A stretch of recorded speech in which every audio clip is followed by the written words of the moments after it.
3 கோடி ரூபாய் என்பது இன்றைய விலைவாசி உயர்வில் போதுமானதாக இருக்காது. எனவே சட்டமன்ற உறுப்பினர்களுக்கான தொகுதி மேம்பாட்டு நிதியை 10 கோடி ரூபாயாக உயர்த்தி வழங்கிட இந்த அரசு ஆவணம் செய்யுமாறு கேட்டுக்கொள்கிறேன். கட்சி சார்பற்று பார்த்தீங்களா, வேறு ஏதாவது பேசணும்னா ஒன்று ஆளுங்கட்சியை சார்ந்தவங்க பேசுனா ஆளுங்கட்சிக்காரவங்க மட்டும்தான் மேஜையை தட்டுவாங்க, எதிர்கட்சி பகுதியை சேர்ந்தவங்க பேசுகிறாங்கன்னா எதிர்கட்சி சேர்ந்தவங்க மட்டும்தான் மேஜையை தட்டுவாங்க.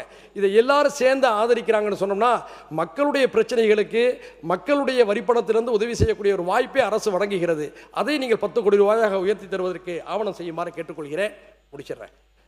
இந்திய இலங்கை கடலோர பகுதிகளில் 2 நாடுகளுடைய மீனவர்கள் மீன்பிடித்துக் கொண்டிருக்கின்ற போது பல சச்சரவுகள் வெடிக்கிறது. தமிழ்நாட்டு மீனவர்களை இலங்கையுடைய கடற்படை பல நேரம் தாக்குகிறது. மிகப்பெரிய இன்னலுக்கு தொடர்ந்து நம்முடைய தமிழ்நாட்டு மீனவர்கள் ஆளாகி வருகிறார்கள். இதற்கு ஒரு முற்றுப்புள்ளி வைப்பதற்காக நம்முடைய தமிழ்நாடு அரசு ஒன்றிய அரசுக்கு ஒரு வலியுறுத்தலை செய்ய வேண்டும்.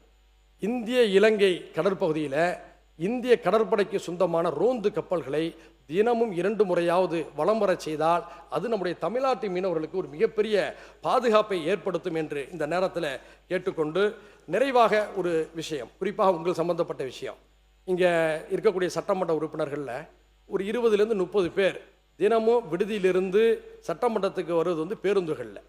பல பேருக்கு இப்போ எனக்கு சொந்த கார் இருக்குது, இருந்தாலும் நான் ஏன் பேருந்தில் வரேன்னு சொன்னால், பேருந்தில் வருகின்ற பொழுது தான் சக சட்டமன்ற உறுப்பினர்களோடு கட்சி சார்பற்று கலந்துரையாட முடிகிறது. அதில் வரக்கூடிய பணியாளர்களோடு உரையாடி பல விஷயங்களை தெரிந்து கொள்ள முடிகிறது. அப்படிப்பட்ட அந்த ஏற்பாடு நல்ல ஏற்பாடு. ஆனால் ஒரு பேருந்துக்கு 40 இருக்கைகள் இருக்குது, 5 பேருந்து எதுக்கு நமக்கு வீண் செலவு? அதற்கு மாற்றாக 5 பெரிய பேருந்துகளை நீங்கள் வழங்குவதற்கு பதிலாக ஒரு 4 சிறிய வேன்களை வழங்கினா, அந்த வேன்களில் நாங்கள் 30-40 பேர் தான் அதிகபட்சம் வர்றாங்க, அவங்க வந்துட்டு போகிறதுக்கு வசதியாக இருக்கும்.